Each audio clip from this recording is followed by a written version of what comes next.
আসলে এই দেশ আমার মা, এই মাটি আমার মা। আমার সঙ্গীত, আমার জাতীয় সঙ্গীত, আমার সোনার বাংলা, আমি তোমায় ভালোবাসি।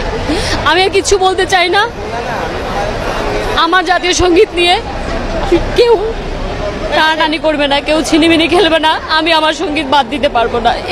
এটাই বলার আছে, আর কিছু বলার নাই আমার। আমরা এখানে আসলে সমবেত হয়েছি জাতীয় সঙ্গীতের শক্তিতে। সত্যি কথা বলতে আমাদের জাতীয় সঙ্গীত আমাদের একটা প্রাণের একটা অনেক বড় জায়গা দখল করে আছে।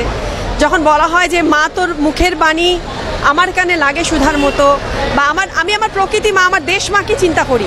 এই দেশের জন্য আমরা অনেকে প্রাণ দিয়েছি। আমরা একটা জাতীয় সঙ্গীত পেয়েছি, একটি স্বাধীন রাষ্ট্র, আমাদের একটি কনস্টিটিউশন রয়েছে। সবগুলো জায়গা আমাদের অনেক আবেগের জায়গা। প্রথমত এই বাংলাদেশ স্বাধীন হয়েছে 1971 সালে, এবং এই স্বাধীনতা 30 লক্ষ শহীদের রক্তের বিনিময়ে এবং 3 লক্ষ মামনের নির্যাতনের মধ্য দিয়ে আমরা যে বাংলাদেশ পেয়েছি। বাংলাদেশ পাওয়ার সাথে সাথে আমরা একটি জাতীয় পতাকা পেয়েছি, একটি জাতীয় সঙ্গীত পেয়েছি। এইটাকে নিয়ে এই সময়ে এসে